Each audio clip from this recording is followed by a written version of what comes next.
Have you ever felt, even without understanding where it came from, that something was wrong around you, as if invisible forces were trying to push you to a place you never? Perhaps you've noticed that at certain times, your mind seemed not to fully belong to you, as if strange thoughts, old guilts, and doubts that weren't yours silently entered, occupying spaces that were once clear and free. It is in this gap, in this small interval between what you feel and what they tell you to feel, that manipulation begins. And it is at this exact point that Carl Jung emerges as a firm presence, almost like a voice from the depths of the human soul, saying that what you don't perceive in yourself will be used against you by whoever perceives it first. Jung said that the first prison of humankind is believing that one's perception is less than that of others. And perhaps you have carried this feeling for years, believing that you needed to mold yourself, adjust yourself, fit in, because someone at some point convinced you that your ideas were immature, your emotions exaggerated, your intuitions dangerous. But that was never true.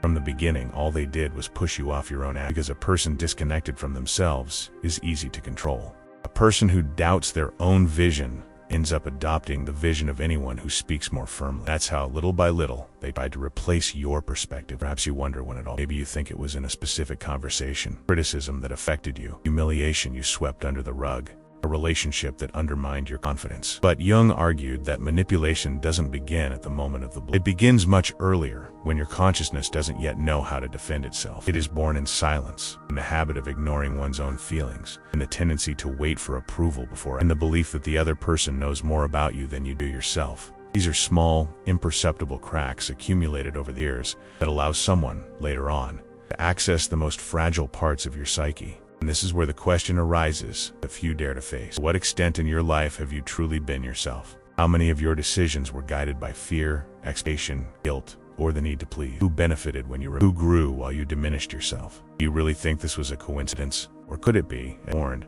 that your shadow, the part of you that you don't recognize, was being used by others to shape your behavior without you realizing? There's a harsh but liberating truth. People who want to control you never start by attacking your strength. They start by attacking your uncertainty. They press precisely where your consciousness hasn't yet awakened. They make you doubt what you know, question what you feel, diminish what you perceive. They praise you when you behave as they want and criticize you when you try to get closer to who you really are. They create an invisible line that separates what they accept in you from, and you, unintentionally, end up living trying not to cross that line. Jung explained that this happens because every manipulator, consciously or not, instinctively identifies what you don't integrate yourself. They connect with your fragility, your shadow, your old wounds. They perceive where your soul hesitates, where your fear breathes, where your past still echoes. And it is at this point that they enter, not by force but through not by imposition but by access. This is how your identity begins to bend, millimeter by millimeter, till you no longer perceive where your will ends. And perhaps you've experienced this more often than you realize. Perhaps you've wondered why your opinions change so easily depending on who's around you. Perhaps you've noticed that you remain silent when you should speak, or speak when you should be silent. Perhaps you've adjusted so much to the expectations of others that you've stopped listening to the only voice that should truly matter, your own. When that happens, manipulation ceases to be an external attack and becomes an internal structure. It becomes the automatic way you live, think, decide. But Jung said, there is a critical point, specific moment, when the human being perceives the interference and begins to awake. Often this moment arises unexpectedly, a sudden feeling that something doesn't fit, a memory that returns with force, an intuition that persists, a growing discomfort, a void that shouldn't be there. It's as if the unconscious were knocking on the door saying, this life isn't entirely yours. It is at this moment that the illusion begins to crack. You are reading this now, it is likely that you are already in this silent process of rupture. What you've been feeling lately, this deep restlessness, this desire to understand more, this feeling of waking up from something is not confused. It's the beginning of awareness. It's the natural movement of someone who finally realizes their own prison and begins to search for the key. And Jung asserted that the key was never outside. It was always at the point where your identity was broken, at the place where you stopped trusting yourself. Recovering that point is the beginning of everything. But of course, this is where the question arises that few want to face. If you begin to reclaim yourself, who will lose the power they have over you? Who will stop shaping your choices, your emotions, your steps? Who will unintentionally reveal that they depended on your unconsciousness to feel superior? And what will these people do when they realize you are beginning to wake up? These questions are important because they mark the beginning of a journey from which there is no turning back. When Jung said that consciousness expands, he also said that it never returns to its previous size. Once you see, you can no longer pretend you didn't see. Once you perceive, you can no longer be manipulated in the same way. Once you awaken, everything begins to change, inside and outside of you. That's precisely why this first part of the journey ends here, at the point where you recognize the calling, haven't yet crossed the threshold. Because what comes next isn't just psychological explanation, it's revelation. It's a dive into the hidden structure of human manipulation, into the territory where your mind has been shaped without your knowledge. And when you understand the next step, there will be no turning back. Sometimes, manipulation begins in the simplest, almost invisible details, those you experience every day without even noticing. It appears when you tell someone something important and receive a subtle raised eyebrow, as if your emotions were exaggerated. It arises when you try to defend your opinion and hear a "you misunderstood," as if your mind were incapable of interpreting the world on its own. It manifests when you share an achievement and someone responds with a timid but calculated comment, capable of making you question your own worth, and you continue living, believing that this is normal.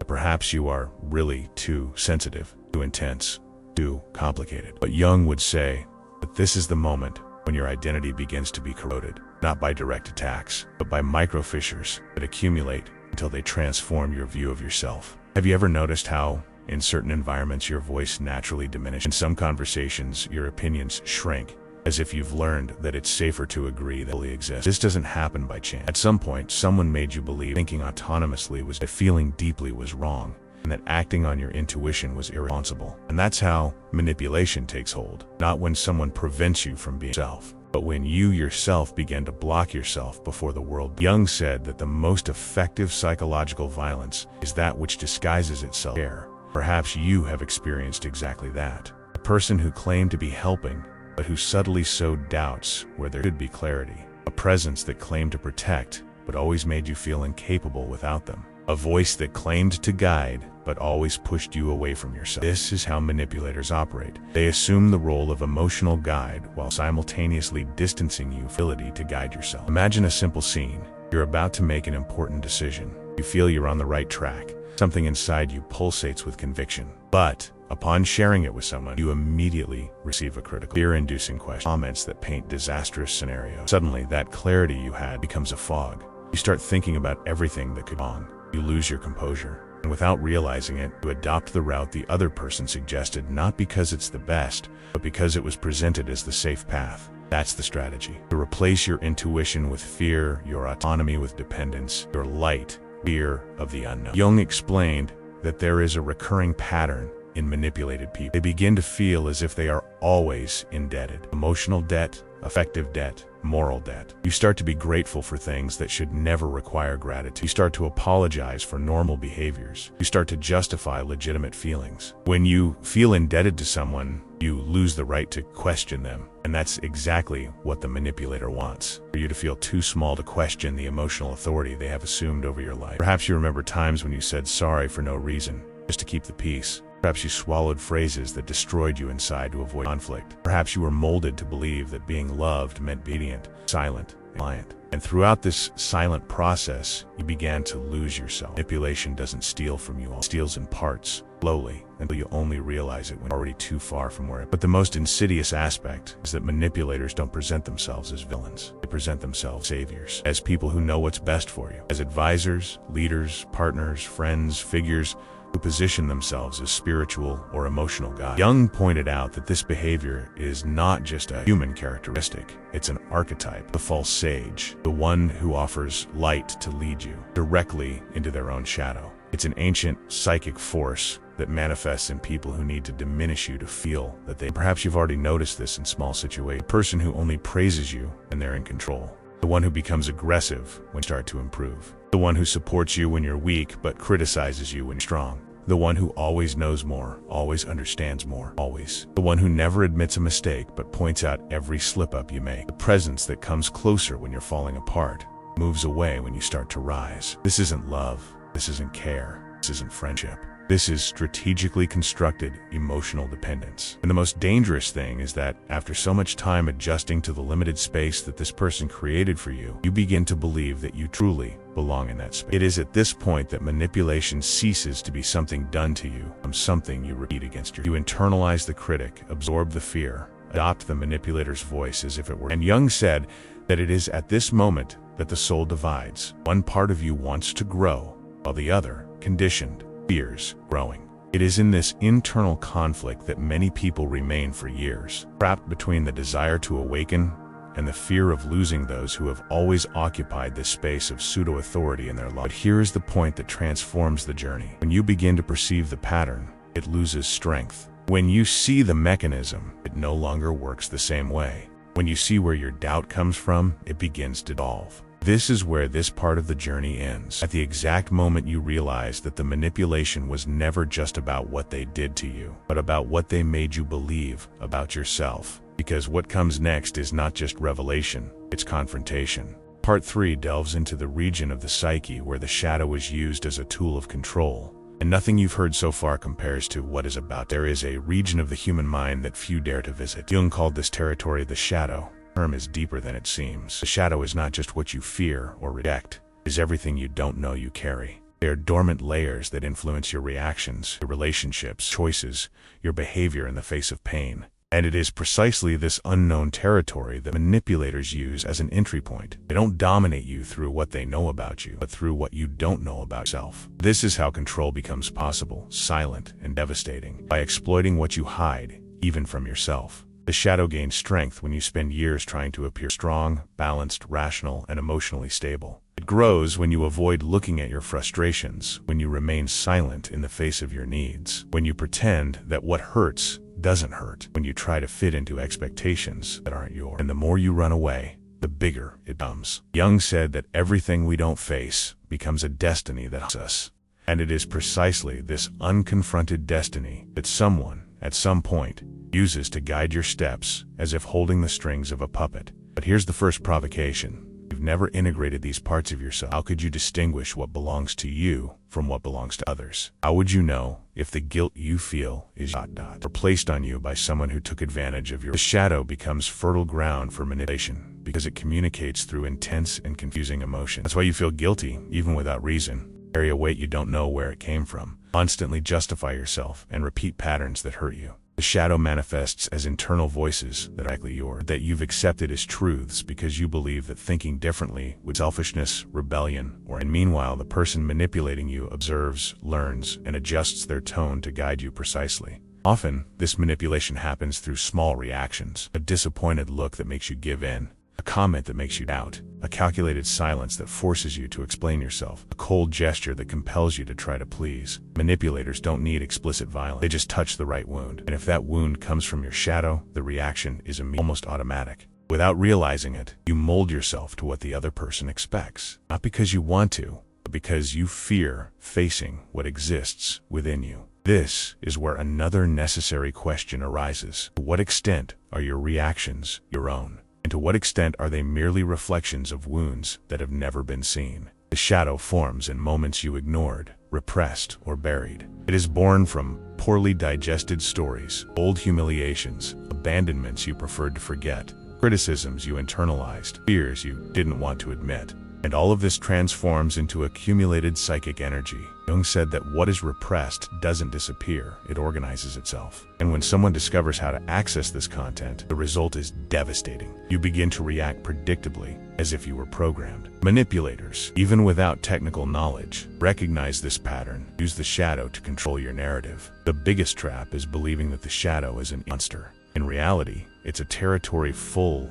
of parts of yourself that you've seen. But because you've never learned to look at them, anyone who touches that place gains immediate power over you. Whoever knows your fragility controls your strength. Whoever understands your fear controls your future. Whoever perceives your emotional dependence controls your decisions. And all this happens even before you realize what is being taken from you. Autonomy, identity, sense of worth. Here's another provocation. How many times have you confused emotion? How many times have you accepted being belittled because you care? How many times have you interpreted aggression as sincerity and manipulation? The shadow creates distortions that make us accept the unacceptable. You begin to believe you deserve less, grateful for little, need to tolerate pain that was never. And while this is happening, the manipulator feeds on your blindness. He grows while you diminish yourself. He strengthens himself while you empty yourself. He occupies the space you abandon within yourself until your own perception becomes fragmented, fragile, dependent. But here's something manipulators never expect. The shadow also holds power. Jung said that what wounds us deeply is also what contains the power. The shadow, when integrated, transforms into courage, clarity, sharp intuition, psychic autonomy. And that's exactly why those who manipulate you make such an effort to keep you away from it. Because if you see it,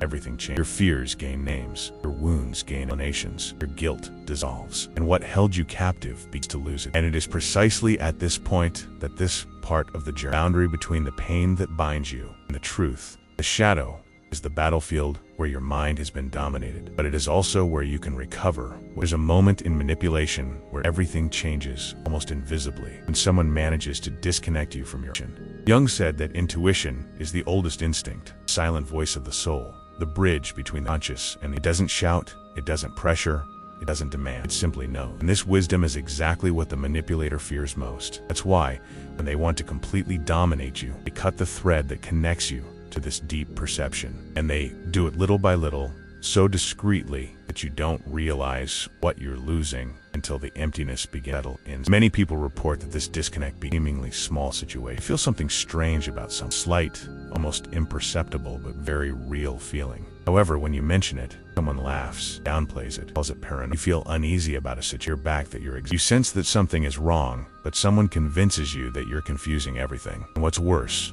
the more you try to explain what you feel, the more the other person makes you doubt yourself. This is the point where manipulation becomes dangerous, because it stops interfering only with your mind and begins to interfere with your perception of reality. There are real stories that show how devastating this can be. There are accounts of people who felt they were in the wrong place but were convinced to stay.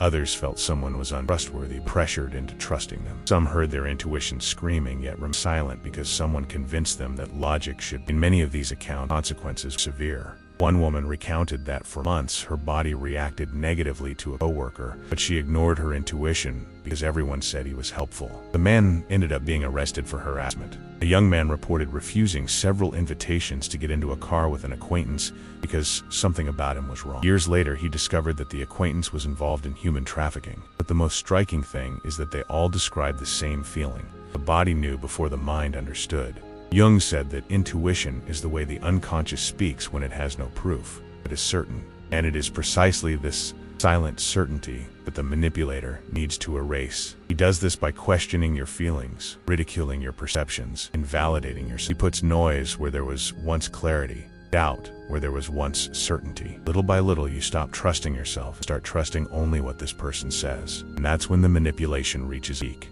Start asking permission to feel. This loss of internal connection is not strategy. There's an interesting fact about how the human mind works that few people know. 95% of our decisions are made unconsciously before reaching rational thought. This means that intuition is not something mystical, but a direct reflection of deep intelligence, psyche. Manipulators know this instinctively. They know that if they let you listen to that inner voice, you'll notice inconsistencies, warning signs, changes in emotional tone. You'll perceive lies before they're told. You'll identify manipulation before it happens. And people like that don't want to be noticed, they want to be obeyed. What's most striking is that intuition doesn't fail. What fails is our ability to interpret it. Often it appears as physical discomfort, tension, sudden restlessness, a change in breathing rhythm. Other times it comes as a fleeting image, a seemingly random memory, thought that arises without rational explanation. Yet the manipulator makes you believe that all of this is just insecurity. He distorts your sensations, sabotages your confidence, dismantles your clarity. And when you stop listening to yourself, you stop protecting yourself. There's an improbable event that Jung used to mention in his private conversations. He recounted that once, during an analysis, he felt a sudden sensation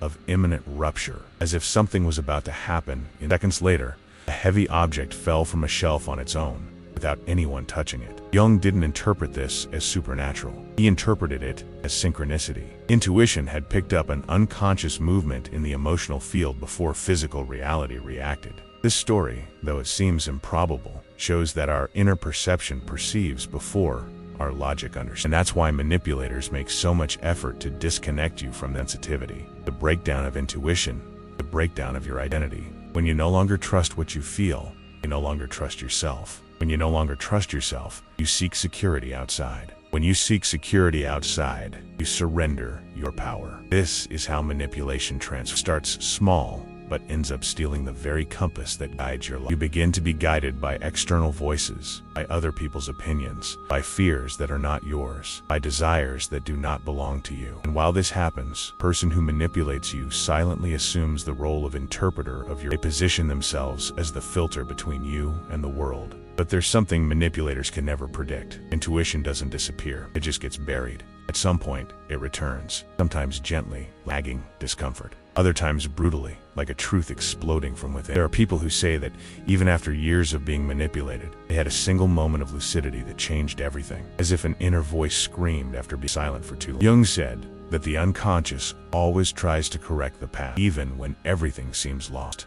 And it is precisely at this point of return that this part ends, when you realize that the connection with your intuition has not been destroyed, only stifled, and that if you learn to listen again, the entire structure of manipulation begins to crumble. There's a moment in the journey when everything begins to reorganize itself within you, even if it still seems chaotic on the outside. After realizing that your intuition never disappeared, only that it was stifled, something profound stirs, a kind of lucidity that doesn't ask permission to exist. It's as if a second consciousness awakens behind your eyes, observing every detail with greater clarity than before. Jung said that when consciousness awakens, it doesn't return to its previous state. And it's at this point that manipulation begins to roll, even if the manipulator hasn't yet realized it. The first signs of this, you began to notice reactions that previously were phrase that always hurt you now. That look that once intimidated you now seems childish, almost needy. Small gestures take on new meaning. Comments that seemed like advice now sound like attempts at control. You begin to see the mechanism as it happens. It's like watching a play knowing it's not real, while everyone around you still believes in performance. This perception changes everything, because for the first time you don't react automatically. And this observation irritates those who are used to controlling their mood. Manipulators depend on your confusion. They depend on your emotional haste. They depend on your guilt. When they realize you're starting to see through the cracks, unexpected reactions arise. Some become more intense, trying to regain control. Others adopt a more affectionate demeanor, trying to win back your trust. There are those who become cold, calculating, as if trying to understand where they lie. And the most curious thing is that all this reveals exactly what they've hidden for so long. The fear of losing you as a source of validation and emotional energy. This is a critical point in the journey. The moment you begin to see that the strength the manipulator seemed to have was never real, was borrowed. It was fueled by your self-doubt. Without this fuel, the entire structure begins to crack. Suddenly you notice something you never. People who try to control you aren't strong, secure. People who try to mold your worldview are afraid to face. The more someone tries to dominate you, the more they reveal their own emptiness.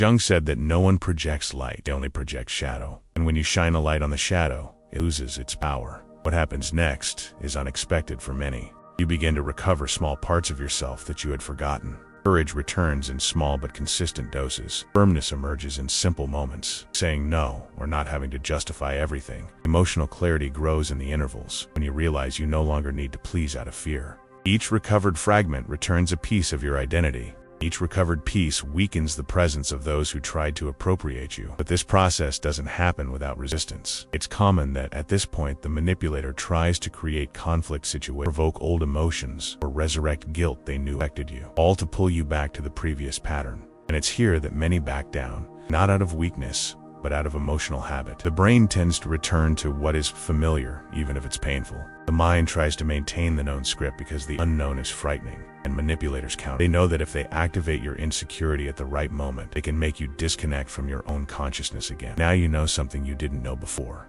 You recognize the pattern. You see the movement before it's complete. And when you see it, its power diminishes. Jung said that consciousness is the great dissolvent. It dismantles the entire structure because it shows that it was never solid. And as you see, a new feeling begins to emerge. A feeling that you never depended on the other to exist. You only believe that you did.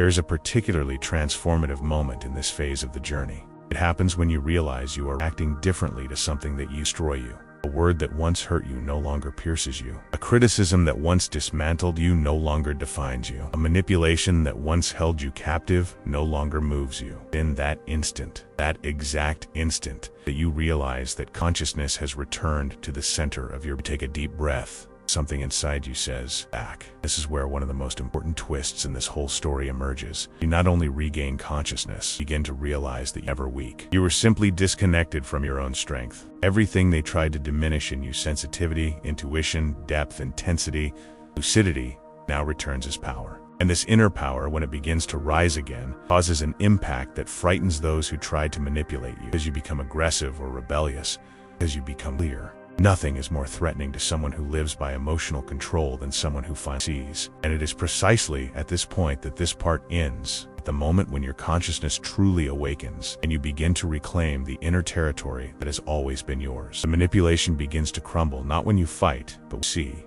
And part 6 will show what happens when the lucidity becomes strength, when the strength becomes autonomy, and when this autonomy gives you back the life they tried to take. That's where the journey completes the circle land, where something within you is finally. There comes a moment in life when consciousness ceases to be merely an idea and becomes a point of return. A kind of silent reunion with something you lost along the way, but which was always there, waiting for you to open your eyes. Jung said that the individuation process, this profound awakening, doesn't happen explosively, but as a gradual rekindling of flame that should never have been extinguished. And that's exactly what's beginning to happen now. After seeing the mechanisms, recovering your intuition, perceiving the shadow and understanding your wounds, something within you finally understands that there's nowhere left to run. There is only the path back to yourself. This return isn't a leap. It's a step, then another, then another. It's the sum of small choices that build a new life. And for many, that's the scariest part. Because contrary to what we usually think, it's not the unknown that's most frightening. It's the responsibility of embracing one's own freedom. When you understand that no one else has the right to define who you are, you also understand that no one can be blamed for your future steps. It's as if you are, for the first time, facing the truest version of yourself, and it finally asks to be lived. The first step in this return is simple, yet fundamental. Listening, not as someone seeking immediate answers, but as someone who gives space for their own soul to speak again. Do you sense something strange in a situation? Listen. Do you feel an uncomfortable approach from someone? Listen. Do you feel a legitimate impulse to change course, break a habit, distance yourself from someone? Listen, intuition doesn't return shouting, it returns whispering. And at first, it may seem fragile, but each time you acknowledge it, it grows stronger. Each time you act according to what you truly feel, a part of you returns to the place it should never have left. The second step is to look at your shadow not as an enemy, but as a source of strength. The shadow holds your oldest fears, your deepest pains, your most torn stories. It also holds your courage, emotional intelligence, your sensitivity, your determination. All repressed power returns distorted. That's why so many get lost within it. But when you illuminate this territory, look at what you avoided for years, you discover that you were always stronger than you have. Jung said that the shadow is the guardian of the door to transformation. You can't cross that door without accepting it. And you can't accept the shadow without recognizing that is an essential part of your The third movement is to reclaim your inner autonomy. This happens when you realize you don't need to prove anything to anyone, not justify your pain, not apologize for it, not dim your light so that others feel comfortable. It's the moment you understand that respect is non-negotiable, that true affection doesn't demand your essence, that healthy relationships don't require you to betray yourself to be accepted. When this awareness settles in, something changes forever. You stop searching outside for what you can only find within. And when that happens, manipulation, any manipulation, loses its power. The fourth movement, perhaps the most difficult, is letting go of the old image of yourself. The person you were until now made decisions based on fear, guilt, the need to please, insecurity, or visible loyalty. That person doesn't need to continue living inside you. They served a purpose. They protected you when you had no resource. They held your pain when no one else would. But now, with awakened awareness, let them rest. This is where the true metamorphosis begins, when you stop carrying a version of yourself that no longer corresponds to the life you want to live. When you allow yourself to be someone new, even if you don't know exactly who that person is. And then finally comes the fifth movement, action. Transformation doesn't just happen inside, it needs to manifest outside. It appears when you say no for the first time without feeling guilty, when you distance yourself from someone who has always weakened you, when you choose to remain silent instead of justifying yourself, when you decide to walk towards what you truly desire, even if no one understands, when you stop seeking permission to live, when you do something for yourself and not for others. This is where consciousness becomes life. This is where awakening transforms into movement. And perhaps, at this very moment, you feel something you haven't been able to name until now. A combination of lightness and strength, as if you were breathing with your whole lungs for the first time. It's the return of vital energy that has been imprisoned for years in fear and confusion. It's the reunion with the courage that has always existed but which was stifled by external voices. The beginning of what Jung would call the renewed center of the psyche, the inner place, where you recognize yourself, finally choose yourself. The most important thing is to understand that you don't need to change all at once. You need to truly change. You need to change consciously. And that begins with small actions, small gestures, small decisions. Together, create a whole different life. Awakened consciousness is not noise. It's precision, not haste. It's clarity. It's not violent rupture. Profound transformation.